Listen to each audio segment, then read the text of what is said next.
Hi guys, welcome back to my channel mommy saga. Guys, आज मैं एक बहुत ही सुपर कंट्रोवर्शियल टॉपिक के बारे में बात करने वाली हूँ।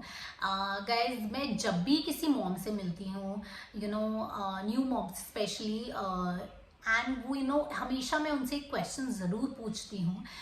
इससे मुझे भी पता चलता है मॉम्स के डिफरेंट पर्सपेक्टिव। सो गाइज, अब आप सोचेंगे वो क्या क्वेश्चन है। यस, वो क्वेश्चन ये है कि क्या हमें अपने न्यूबॉर्न बेबीज को स्लीपिंग करानी चाहिए या हमें उन्हें क्रिब में सुलाना चाहिए। गाइज, को स्लीपिंग का मतलब आप सबको पता ही है कि क्या हमें अपने बच्चे को अपने साथ चिपका के सुलाना चाहिए या फिर हमें उसको एक क्रिब की आदत डालनी चाहिए या एक झूले की आदत डालनी चाहिए। गाइज, इस बारे में बहुत सारी थ्योरीज हैं। एंड जब नैना बॉर्न हुई तो कहीं ना कहीं मेरे दिमाग में ये था कि मैं नैना को कडल करके सोना चाहती हूँ, बट मेरी मदर इन लॉ ने सरप्राइजिंगली मुझे कहा कि ऐसा सब करने की ज़रूरत नहीं है, आप नैना को क्रिब में सुलाओ। सो उन्होंने नैना के लिए एक बड़ी ब्यूटीफुल सी क्रिब ऑर्डर कर दी थी। That was a very sweet gesture उनकी तरफ से। एंड देन मैंने ये डिसीजन लेने से पहले इसके बारे में काफ़ी रिसर्च की थी। सो गाइज, मैंने अपना फाइनल डिसीजन ले लिया था, तो मैं भी चाहती हूँ by the end of this video आप भी फाइनली डिसाइड कर पाएँ कि क्या आपको अपने बेबी के साथ कडल करके सोना है या फिर अपने बेबी को एक क्रिब में इंडिपेंडेंटली सुलाना है।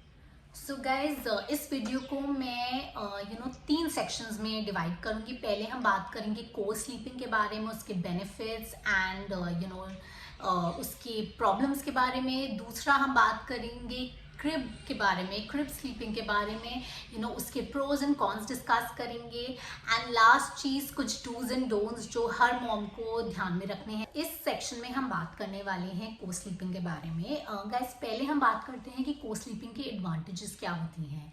गाइस, सबसे बड़ी एडवांटेज होती है कि जो फीडिंग मदर्स होती हैं, जो बच्चे को ब्रेस्ट फीड करती हैं मदर्स, उनके लिए बड़े ही एक्सेसिबल हो जाता है क्योंकि उनका बेबी उनके साथ ही सो रहा होता है, तो वो क्विकली बेबी को फीड कर सकती हैं।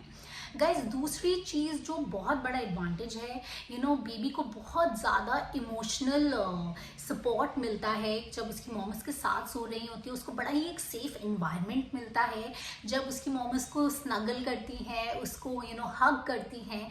सो बेबी कहते हैं कि उसकी इमोशनल एंड मेंटल ग्रोथ बहुत बढ़िया होती है बिकॉज वो एक बहुत ही प्रोटेक्टेड एनवायरनमेंट में रहता है। अनदर थिंग इज़ कि अगर बेबी को कोई इशू हो रहा है रात को या उसको कोई प्रॉब्लम हो रही है क्योंकि वो आपके साथ साइड पे सो रहा है, तो आप उसको एकदम उस प्रॉब्लम को एकदम आप टेंड कर सकते हैं, आप उसको एकदम देख सकते हैं बेबी को। कुछ केसेस में ये बेबी को बहुत ज़्यादा सफ़र होने से या बहुत परेशानी के टाइम से बचा लेता है।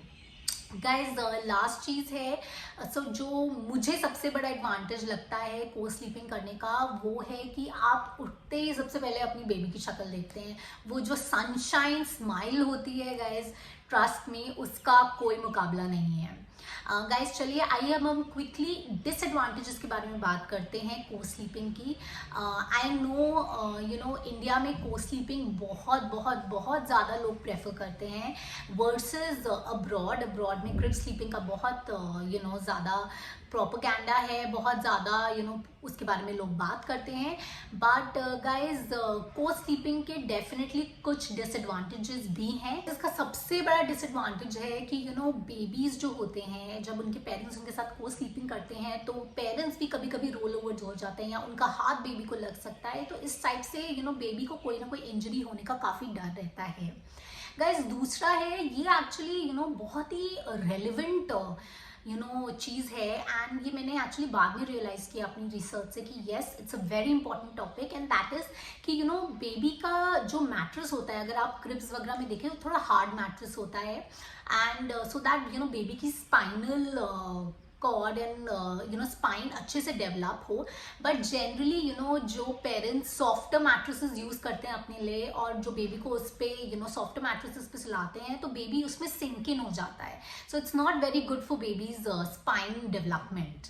कुछ बेबीज ब्लैंकेट्स में रैप हो जाते हैं गलती से, या कुछ बेबीज पिलो से सफोकेट हो सकते हैं। सो ये भी बहुत इंपॉर्टेंट चीज़ है जब आप बच्चे को को स्लीपिंग करा रहे हो, इसका ध्यान रखना आपको बहुत ज़रूरी है। Guys another thing is height of the bed. अगर आप बेबी को बेड पे अपने साथ सुला रहे हैं तो बेबी का गिरने का बहुत ज़्यादा चांसेस होते हैं एंड इससे मेजर इंजरीज हो सकती हैं गाइज। सो प्लीज़ इसका आप ज़रूर ध्यान रखिए।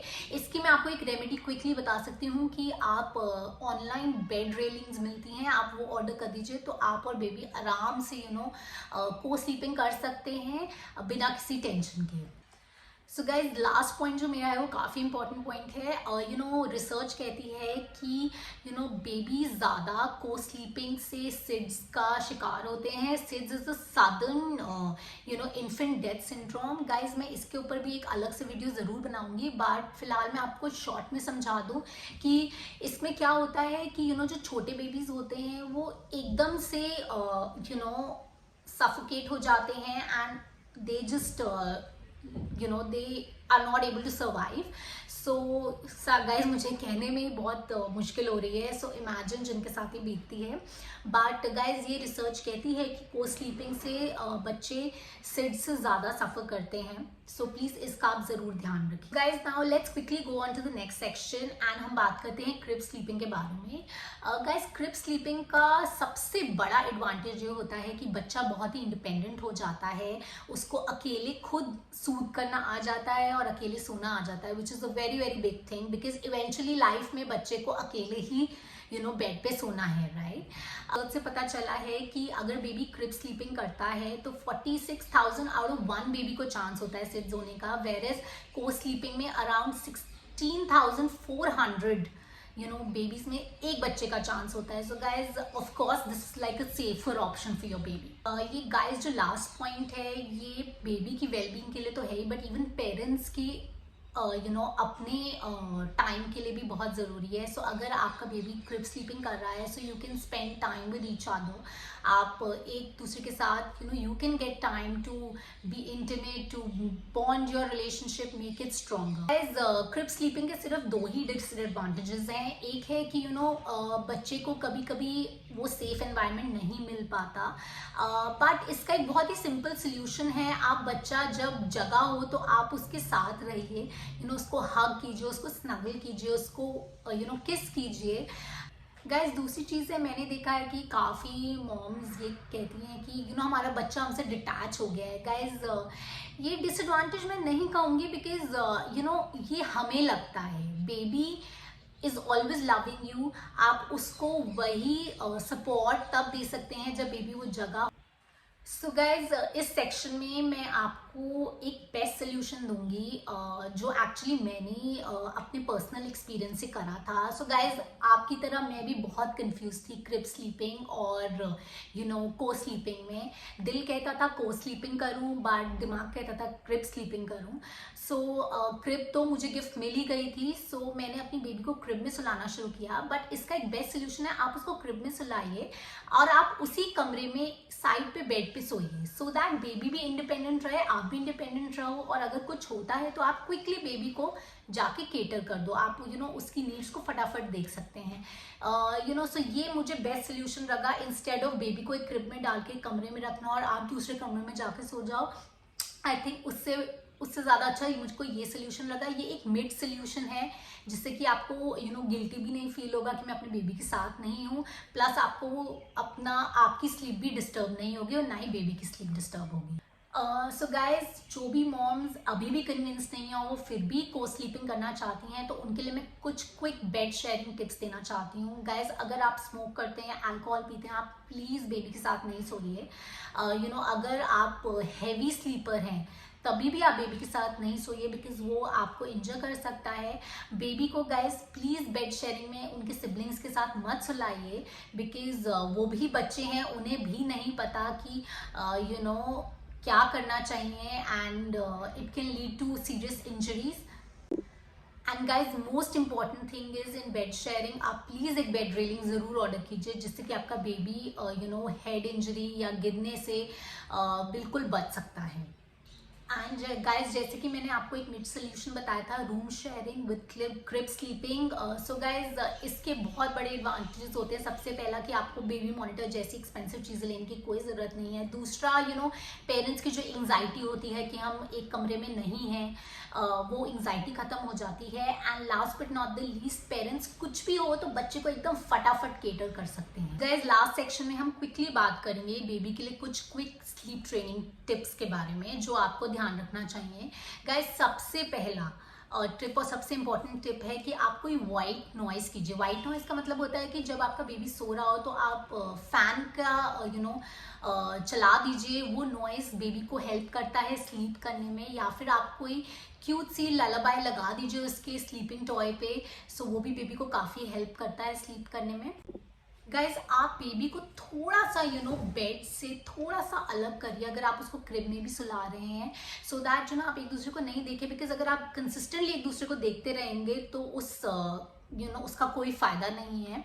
गाइज मोस्ट इंपॉर्टेंट, आपको बेबी का एक कंसिस्टेंट पैटर्न रखना है। मतलब अगर आप कहते हैं कि बेबी को 8 बजे सोना चाहिए तो आप उसको प्लीज़ मेंटेन कीजिए।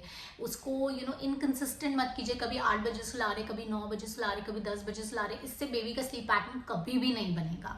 एंड गाइज प्लीज़ आप जाके मेरी बेबी स्लीप के बारे में एक बहुत ही अमेजिंग वीडियो है जो आप देख सकते हैं।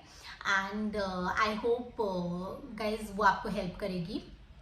Last but not the least guys मेरा ये मानना है कि स्लीप ट्रेनिंग बहुत ही सिंपल चीज़ है, हम उसको बहुत ज़्यादा कॉम्प्लिकेट कर देते हैं। सो गाइज अगर आप एंग्शियस होके, अगर आप परेशान होकर स्लीप ट्रेनिंग करेंगे अपने बेबी को, ट्रस्ट में आपका बेबी कभी स्लीप ट्रेन नहीं होगा। सो गाइज बी काम, बी पेशेंट। मेरे को ऑलमोस्ट 1.5 महीना लगा था अपनी बेटी को स्लीप ट्रेन करने में, बट इवेंचुअली अब वो बहुत ही अच्छे से स्लीप ट्रेन है।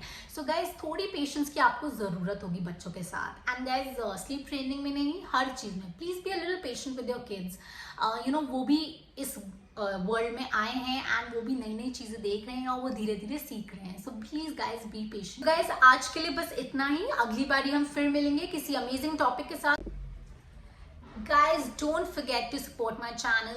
Please like the channel, subscribe the channel, leave a comment. अगर आप बहुत shy हैं, आप यहाँ पे comment नहीं छोड़ना चाहते YouTube पे, please go to my Instagram, send me my personal DMs, and of course I will reply back. Guys, I'm very good at that. I will definitely reply back.